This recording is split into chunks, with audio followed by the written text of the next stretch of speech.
Welcome to Muskegon Rising, a community service project of the Muskegon Rotary Club. Our purpose is to create lasting positive change. We've been doing that here since 1916. So, let's get started. Hello and welcome to Muskegon Rising, supported by the Muskegon Rotary Club. I'm Erin and I'm your host today, and I'm with Erin Kuhn from the West Michigan Shoreline Regional Development Commission, locally known as WMSRDC. Welcome, Erin. Thank you. That was a mouthful. It really is. I see why you say WMSRDC. So talk to us a little bit about what the mission of WMSRDC is. Yes, the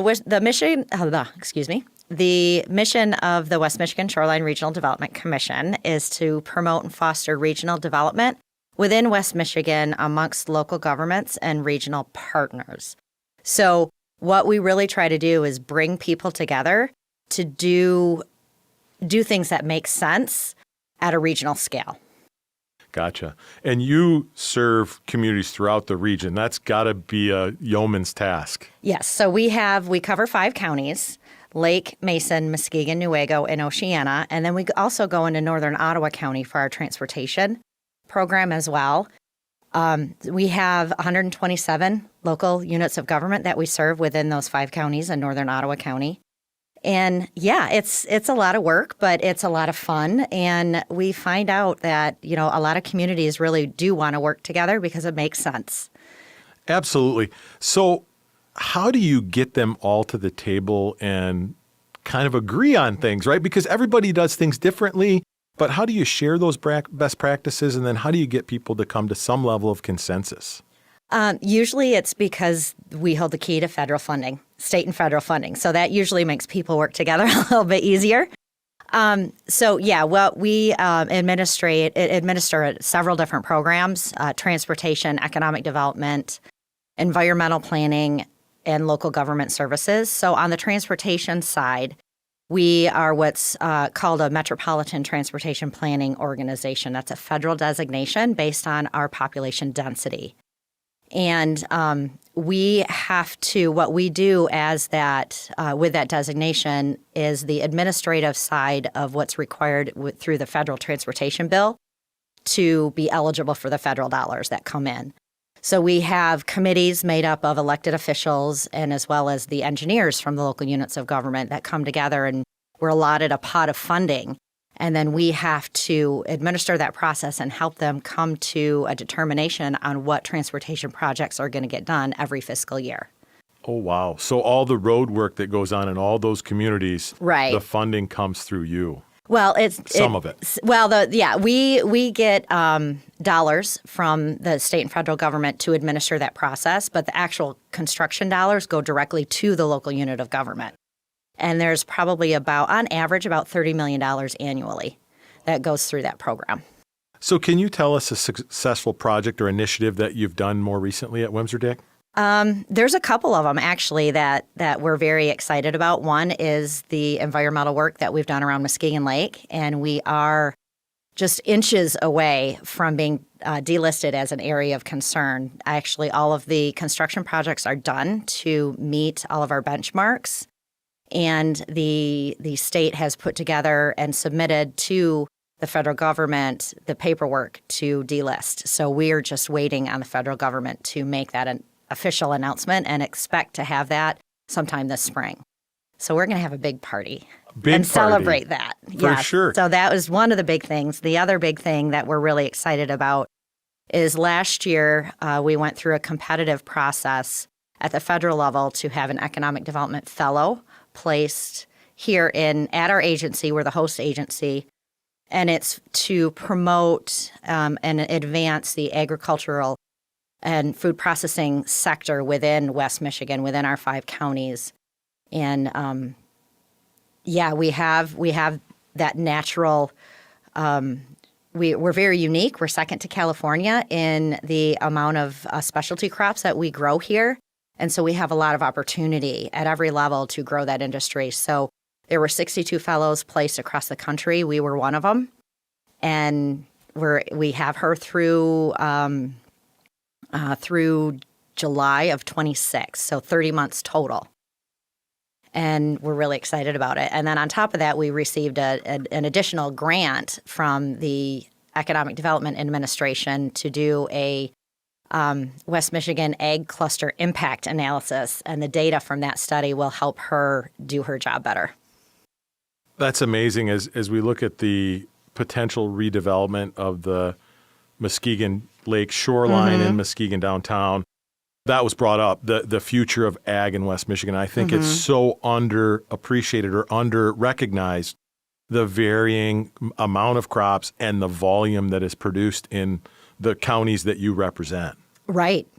Yeah. And, we have the crops, and then we have also a tremendous amount of state and federal forest land that can fall under that industry as well. So there's a lot of potential there as well, looking at some of our more rural counties. Okay. So logging. Well, yeah, I'm not the expert. That's why we have the fellow in that. But I know the our forest land is an asset within that cluster as well. So how do you balance your economic goals with the need to protect our natural resources? As you've seen, that's a huge effort for you. It really is. And it's a challenge. But one thing that is really beneficial under our organization, we have all of those programs that we can work together. And we can sit around the table. Our economic development folks can sit with our environmental folks and can sit with our transportation folks, talking about projects and how we collaborate with those projects. And in the planning documents that we produce, we have that cross-sector written in. So when we're doing an economic development project in our federally required plan, it's a comprehensive economic development strategy. It's called, we have written in there environmental goals that go along with those economic development projects. And we know that with the environmental cleanup comes development pressures, and especially along Muskegon Lake, I think the biggest thing is maintaining that public access, because that's what really stretches that economic benefit well into the community and not just along the lake shore. I love it.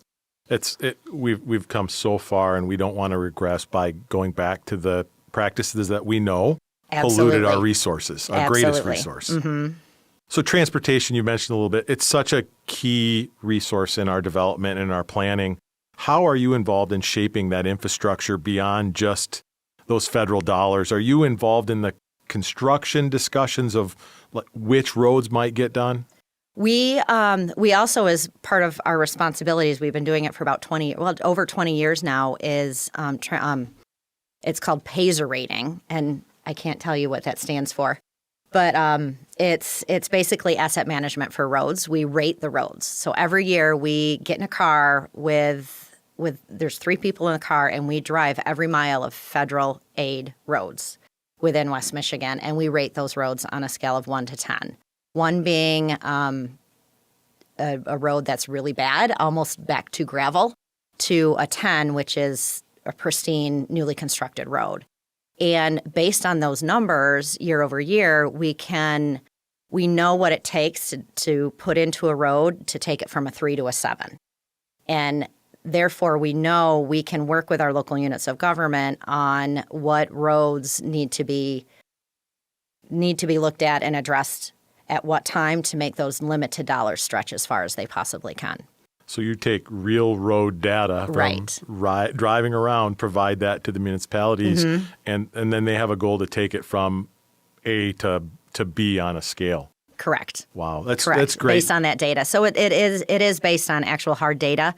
And then we're actually trying to work with, at a statewide level, I'm a governor appointee to the Michigan Infrastructure Council, and we're looking at across the state, how do we do that, take what we've learned on the transportation side and apply it to water and sewer and other utilities within the public right-of-way.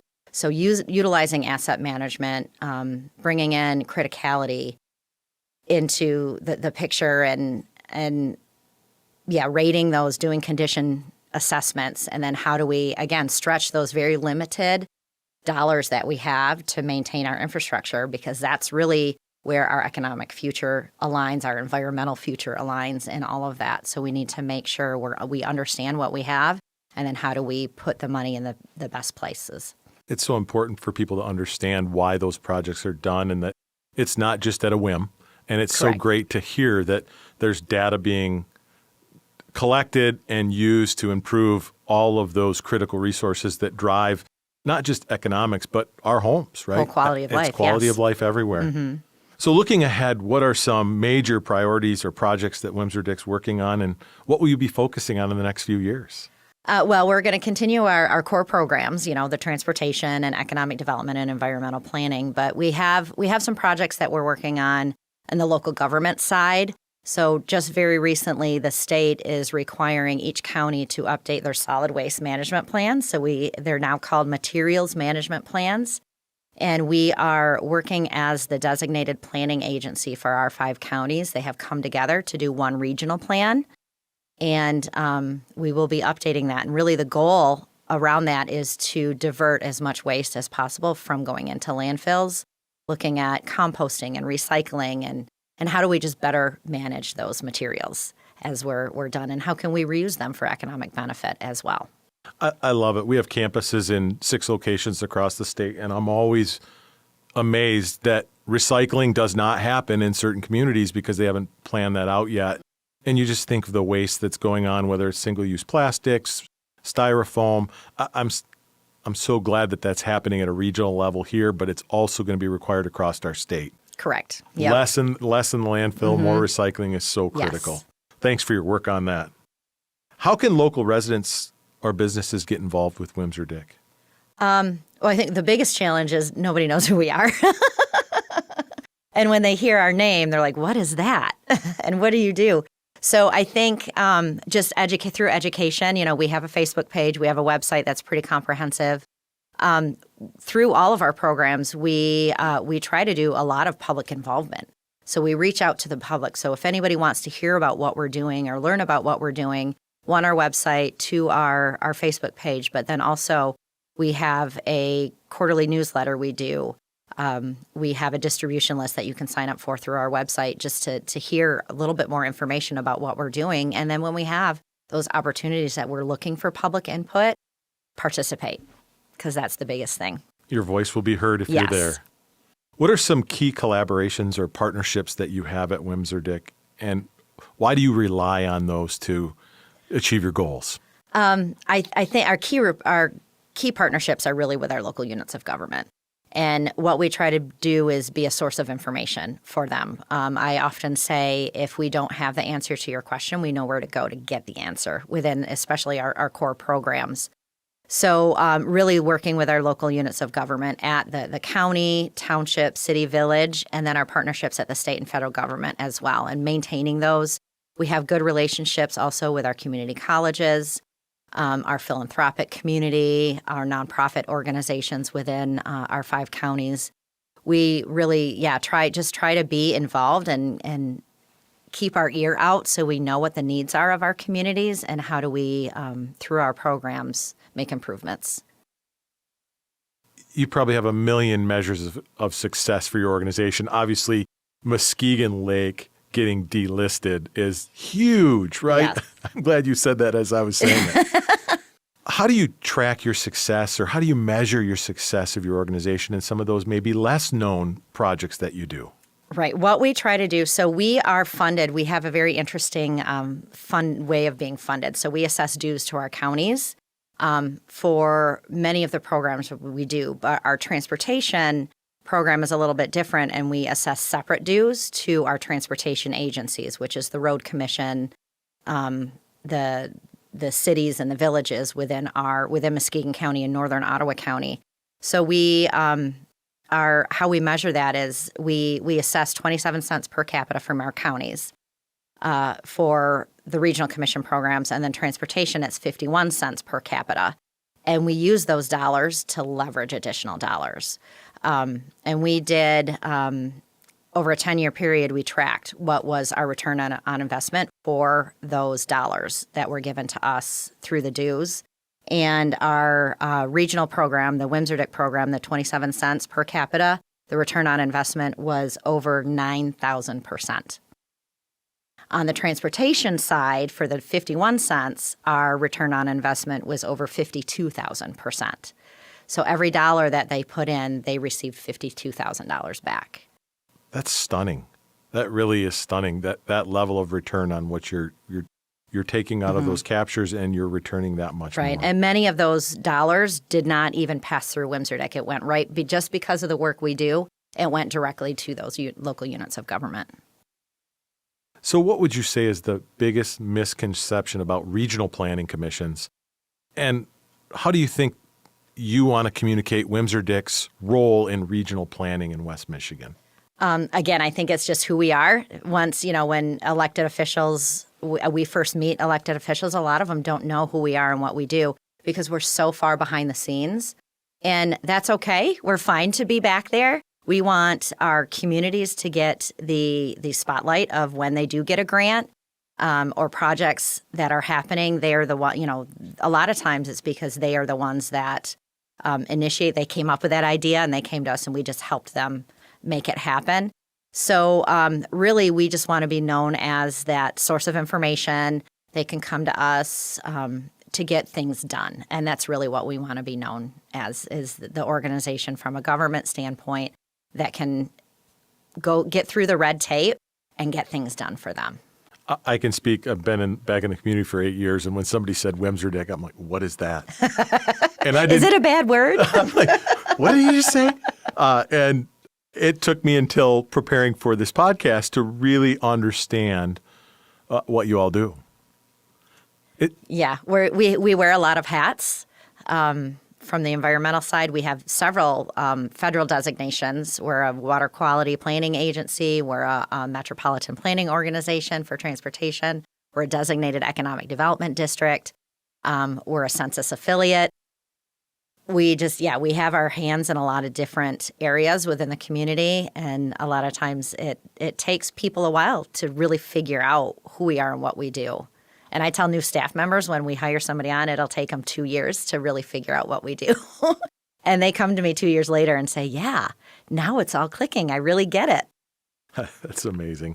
Do you have anything that I haven't asked that you'd like to share with our listeners? I don't think so. Not that I can think of. Just thank you for having me here. I'm excited.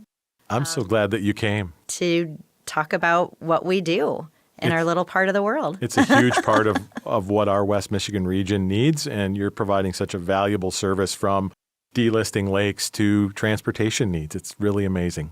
Thank you. For more information on the West Michigan Shoreline Regional Development Commission, they can visit WMSRDC.org. Correct. All right, just making sure. Thank you for listening to Muskegon Rising, supported by the Muskegon Rotary Club. For more information on Muskegon Rising, please visit muskegonrotary.org.